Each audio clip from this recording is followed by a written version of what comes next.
24 گھنٹے کی زندگی میں بھائیو جھوٹ خاص طور پر زندگی سے ہم نکال دیں، جھوٹ نہ بولیں اور ایک کسی کو دھوکہ نہ دیں۔ میرے نبی نے فرمایا میرا امتی ہر گناہ کر سکتا، دو نہیں کر سکتا، ایک جھوٹ کبھی نہیں بولے گا، ایک دھوکہ کبھی نہیں دے گا۔ تم جھوٹ نہ بولیں، دھوکہ نہ دیں، ظلم نہ کریں، زیادتی نہ کریں۔ ظلم و زیادتی سے اللہ کا غضب حرکت میں آ جاتا ہے۔ میرے نبی نے فرمایا من آذا ذمیا فقد آذانی، جس نے کسی غیر مسلم کو بھی دکھ پہنچایا تو اس نے مجھے دکھ پہنچایا، جس نے کسی غیر مسلم کو دکھ پہنچایا اس نے مجھے دکھ پہنچایا۔ میرے نبی نے تو اپنے ساتھ رہنے غیر مسلموں کے ساتھ اتنی رحمت للعالمین کا ثبوت دیا۔ ہم ان کے برتن بھی الگ کرتے، وہ برتن کو ہاتھ لگانے میں کہ دھو، برتن دھو کے لاؤ، اتنی نفرت کا اظہار۔ بھائیو محبت سے رہیں، اپنے کاروبار میں ہو سچ بولو، صحیح تولو، وعدہ خلافی نہ کرو، وعدے سے پھرو مت، کسی کو دھوکہ نہ دو، کسی کو فراڈ نہ کرو۔ بازار کا دین سچائی ہے، صحیح تولنا ہے اور دھوکہ نہ دینا ہے۔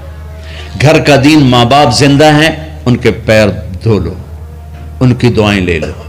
گھر والے ہو اپنی بیوی سے حسن سلوک کرو، گالی دینا، تانے دینا، طنز بولیاں، اپنے گھروں کو آگ نہ لگاؤ۔ ہمارا جوائنٹ فیملی سسٹم ہے، ماں باپ کو اپنا مقام دو، بیوی کو اپنا مقام دو۔ ہمارا سسرالی معاشرہ ظالم ہے، درد سے کہہ رہا ہوں، ظالم ہے ہمارا سسرالی معاشرہ، ظالم ہے۔ چاہے دیندار کہلاتے ہوں، چاہے دنیا دار کہلاتے ہوں، چاہے پڑھے لکھے کہلاتے ہوں، چاہے ان پڑھ کہلاتے ہوں، ظلم ہے۔ میں کہاں سے اس کی تعویل کروں؟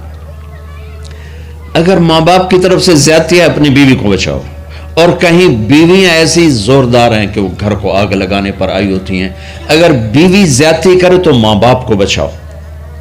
یہ تمہارا کام بیچ میں ایک پل بننا ہے، دونوں رشتوں کو جوڑنا ہے۔ جس طرف بہنوں کی طرف سے زیادتی ہے بیوی کو بچاؤ، بیوی کی طرف سے اپنے دوسرے رشتوں کو بچاؤ۔ ہم اس میں افراط ہوتا یعنی کمی زیادتی کا شکار ہیں۔ کچھ ماں باپ کے پریشر میں بیویوں پر ظلم ڈھا دیتے، اور کچھ بیویوں کے پریشر میں ماں باپ کو ذلیل کر دیتے ہیں۔ یہ دونوں انسانیت سے دور کی چیزیں ہیں۔ بھائیو اپنے نبی کی زندگی پڑھو۔ اللہ کو میرے نبی کی ایک حدیث سناؤں۔ میرے نبی نے فرمایا یہ جو میرے مدینے والے لوگ ہیں نا، یہ بڑے اچھے ہیں۔ ان کے گھر میں جب کسی کی ڈولی اترے نا تو اسے یوں لگتا ہے جیسے میں اپنے ماں باپ کے گھر ہی آ گئی۔ یہ چند دن پہلے میں نے حدیث پڑھی تو مجھے بڑا مزہ آیا کہ میرا تو مستقل مضمون ہے، بیان کرتا رہتا ہوں۔ آپ نے فرمایا کہ یہ جو میرے انصار ہیں مدینے والے، ان کے گھر میں کسی کی ڈولی آ جائے تو اسے یوں لگتا ہے جیسے اس کو اپنے ماں باپ اور ساس سسر میں کوئی فرق ہی نہیں نظر آتا، کہ یہ ایسے اچھے اخلاق کے لوگ ہیں۔ چلو اگر یہ نہیں ہو سکتا تو کم از کم یہ نفرت تو نہ ہو، لگائی بجھائی، لڑائی جھگڑے۔ طلاقوں کی شرح بڑھ چکی ہے صرف زبان کی بدتمیزی پر، صرف زبان کی بدتمیزی پر، صرف زبان کی بدتمیزی پر طلاقوں کی شرح بڑھ چکی۔ بھائیو اپنے اخلاق سے، اپنے اخلاق سے اپنے رشتوں کو جیتو۔ ماں باپ کا دل جیتنا ہے، بہن بھائیوں کا دل جیتنا ہے، اپنی بیوی کا دل جیتنا ہے اچھے اخلاق کے ساتھ۔ بیوی کے ذمہ خامن کا دل جیتے اچھے اخلاق کے ساتھ، ساس سسر کا دل جیتے اچھے اخلاق کے ساتھ، اپنے بہن بھائیوں کا دل جیتے اچھے اخلاق کے ساتھ۔ میرے رب کی قسم تم چپ رہنا سیکھ لو، عزت تمہارے قدموں میں آ کے گرے گی۔ جواب نہ دو، چپ ہو جاؤ، اللہ عزت تمہارے قدموں پہ لا کے کھڑا کر دو، تمہارے قدموں میں آ کے اللہ عزت کو گرائے گا۔ اولاد کو عزت دو، اولاد کو عزت دو، اولاد کو عزت دو، ان کو ٹائم دو، پھر یہ ساری زندگی تمہارے غلام بنیں گے۔ 3 سال کے بچے کو اسکول میں دھکا دے دیا، آیا تو ٹیوشن والے کے پاس بھیج دیا، اور خود اپنے مزے کیے، تو یہ اولاد کبھی تمہاری نہیں ہوگی۔ انہیں ٹائم دو، اور اولاد کی خواہشات کا خیال کرو۔ ان پر ایسے ماں باپ ہونے کی ایسی دھونس مت جماؤ۔ آج کل اولاد نافرمان ہے، آدھا قصور ماں باپ کا ہے، آدھا اولاد کا ہے، کہ یہ وہ شفقت اور وہ محبت اور وہ ٹائم نہیں دیتے، اس سے آگے بات خراب ہو جاتی۔ اور ایک بڑا حساس موضوع ہے، رشتے ناتوں میں اولاد کی رعایت کرو۔ اپنی اولاد کی پسند ناپسند کا خیال کرو، ان پر مسلط مت کرو۔ اولاد سے کہتا ہوں کورٹ کی شادیاں نہ کرو، عشق معشوقی کی شادیاں نہ کرو، یہ 99.9% ناکام ہو جاتی ہیں۔ زندگی اور چیز ہے، عشق معشوقی اور چیز۔ اپنے ماں باپ کی دعائیں برکتیں لے کر شادی کرو۔ لیکن ماں باپ سے کہتا ہوں اگر کہیں بچی کہہ دے میں نے نہیں کرنی یہاں، تو اللہ کے واسطے اس کی رعایت کرو، اس کو گائے بھینس نہ بناؤ کہ جس قلے نال مرضی جا کے بن چھڑو۔ انسان ہے، جانور نہیں ہے، انسان ہے۔ زندگی جس نے گزارنی اس کی رعایت کرو، اس کی رعایت کرو۔ اولاد سے کہتا ہوں ایسے لو میرج اور گرل فرینڈ بوائے فرینڈ ہمارا کلچر نہیں ہے، یہ ہلاکت اور تباہی کا راستہ۔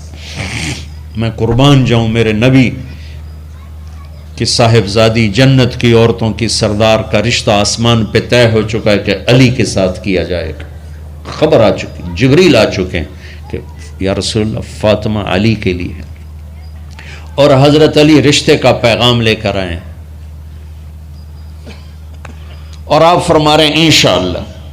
ہاں نہیں کی کہ انشاءاللہ، ہاں تو ہو چکی ہے، انشاءاللہ ہاں کیوں نہیں کی؟ ہاں ہو چکی۔ آپ کو سبق سکھانے کے، ہمیں شریعت سکھانے کے۔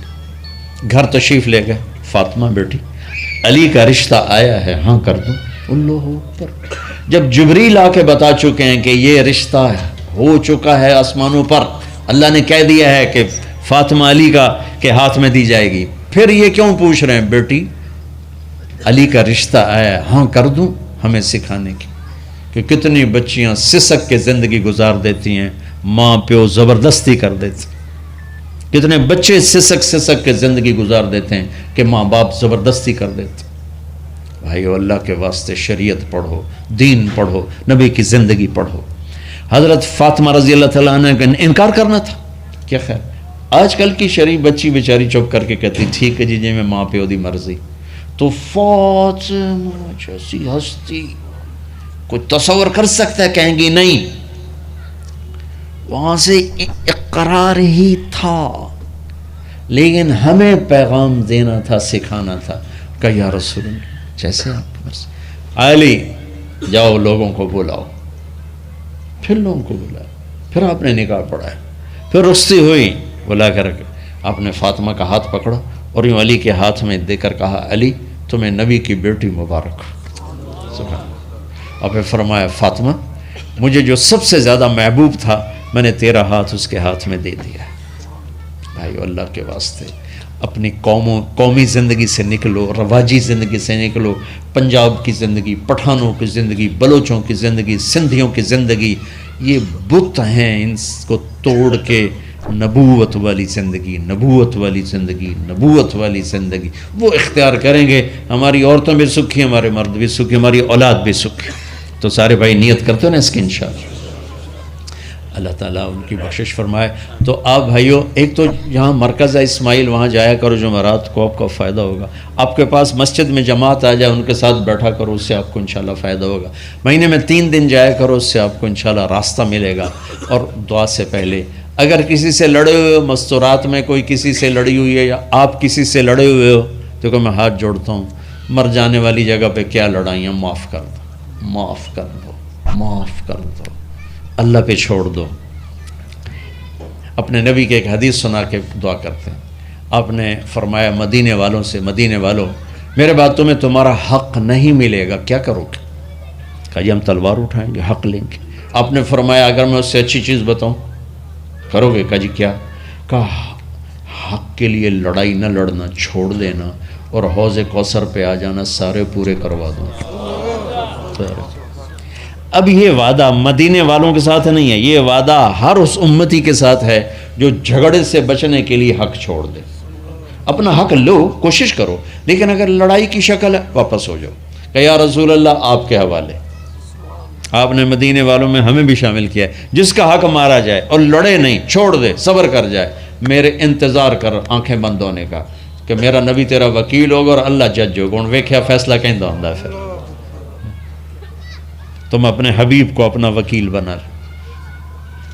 اب معاف کر دو، عورتیں بھی معاف کر دیں، آپ بھی معاف کر دیں، گلے لگو، امت بنو، محبت سے رہو، کیا 4 دن کی زندگی میں نفرتوں کی آگ بھڑکانا، محبت کے پھول بکھیر کے چلے جاؤ، کیا ظلمتیں پھیلانا، اپنے حصے کی شمع جلا کے چلے جاؤ۔